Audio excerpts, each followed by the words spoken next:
नमस्कार, मैं शेषनाथ चौधरी। स्वागत है आप सभी का खबर समय लाइव पर। लगातार कोविड-19 के बढ़ते मामले और बॉर्डर पर बढ़ती तनातनी के बीच नेपाल से खबर सामने आ रही है।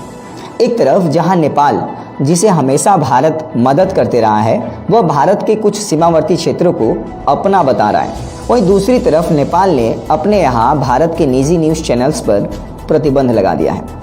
आपको बता दें कि हालांकि इसके बारे में नेपाल की तरफ से कोई आधिकारिक पुष्टि नहीं की गई है, वहां से कोई भी आधिकारिक बयान भी जारी नहीं किया है, लेकिन नेपाल के केबल टीवी ऑपरेटर भारतीय निजी न्यूज़ चैनल्स को नहीं प्रसारित कर रहे हैं। ऐसे में सूत्रों की माने तो यह निर्णय वैश्विक स्तर पर भारतीय मीडिया द्वारा नेपाल की जो आलोचना की जा रही है उसके खिलाफ ली गई कदम बताई जा रही है। या यूँ कह ले कि नेपाल की तरफ से यह कहा गया है कि भारतीय मीडिया ने जिस तरीके से वैश्विक स्तर पे अपने पक्ष को रखा है और नेपाल की आलोचना की है, उसके मद्देनज़र उससे खफा होकर वहाँ के केबल टीवी ऑपरेटरों ने यह निर्णय लिया है।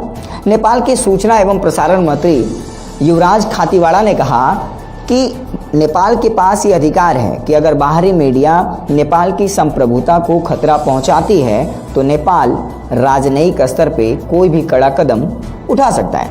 हालांकि वर्तमान परिप्रेक्ष्य में नेपाल की आंतरिक स्थिति वहां के वर्तमान सरकार के लिए खतरा बनी हुई है। ऐसे में हो सकता है कि नेपाल के पीएम ओली इस बात से अवगत हो और हो सकता है कि नेपाल के पीएम ओली राष्ट्रवाद के जरिए लोगों में अपने प्रति झुकाव पैदा करना चाहते हो सकता है कि ओली वर्तमान परिप्रेक्ष्य में ये समझ रहे हो कि आने वाले चुनाव में उनकी हार हो सकती है। ऐसे में राष्ट्रवाद के जरिए, देशभक्ति के जरिए मुद्दे उठाकर लोगों में एक नई दिशा दी जाए, लोगों के अंदर एक नया मोड़ दिया जाए और अपनी सरकार के प्रति और झुकाव उत्पन्न किया जाए।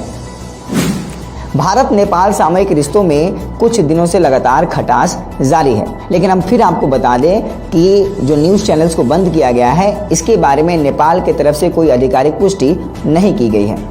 सीमा विवाद के कारण भारत नेपाल के रिश्ते में खटास चरम पर है। दरअसल 8 मई को रक्षा मंत्री राजनाथ सिंह ने लिपोलेट से लेकर धाराचूला तक एक सड़क का उद्घाटन किया था। उसके बाद से ही लगातार नेपाल हमसे खफा है। नेपाल की तरफ से यह बयान जारी किया गया कि लिपोलेट का इलाका नेपाल के अंदर पड़ता है और इसके जवाब में नेपाल ने 18 मई को बाकायदा एक नया नक्शा प्रस्तुत किया, जिसके ज़रिए उन्होंने ये बताने की कोशिश की कि लिपोलेट और उसके आसपास के 3-4 इलाके दरअसल नेपाल का हिस्सा है। तो कहानी वहीं से ही शुरू होती है। इसको लेकर वहाँ भी प्रधानमंत्री ओली के खिलाफ लोगों में रोष थी, लोगों में गुस्सा था और इस चीज़ को वहाँ के प्रधानमंत्री समझ रहे थे। और चीन से जो उनकी तनातनी चल रही है नेपाल की, वो एक अलग वजह हो सकती है। आपको बता दें कि भारत और चीन का भी विवाद हालिया दिनों में हुआ है, जो कि अभी तक जारी है। ऐसे में नेपाल की तरफ से लिया गया यह निर्णय कितना उचित है, यह देखने वाली बात होगी। हालांकि लगातार हम आपसे कह रहे हैं कि इसकी कोई आधिकारिक पुष्टि नहीं हुई है, लेकिन वहाँ के केबल टीवी ऑपरेटरों ने यह साफ संकेत दे दिया है, या यूँ कह लें यह जता दिया है कि भारतीय न्यूज़ चैनल्स को, जो निजी न्यूज़ चैनल से वहाँ पे चलने नहीं देंगे। सरकारी न्यूज़ चैनल दूरदर्शन फिलहाल वहाँ पे चल रहा है, लेकिन अन्य निजी न्यूज़ चैनल्स वहाँ पे अभी नहीं प्रसारित किए जा रहे हैं। वर्तमान में जब लगातार कोविड-19 का खतरा बना पड़ा है, लगातार कोविड-19 के पेशेंट सामने आ रहे हैं, दुनिया इस खतरे का सामना कर रही है। ऐसे में भारत के सामने लगातार चुनौतियां बढ़ते जा रही हैं। विगत दिनों में चीन के साथ बॉर्डर पे हुई तनातनी और अब नेपाल भी आंखें दिखा रहा है।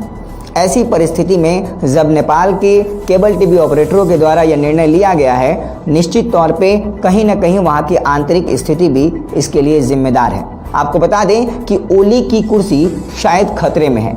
इसके मद्देनज़र वो चाह रहे हैं कि एक ऐसी व्यवस्था की जाए, एक ऐसा राष्ट्रवाद का मुद्दा उठाया जाए ताकि वहाँ के लोग सरकार के प्रति झुकाव महसूस करें और उनको लगे कि सरकार देश हित में काम कर रही है और इसका फ़ायदा प्रधानमंत्री ओली को अगले चुनाव में मिले।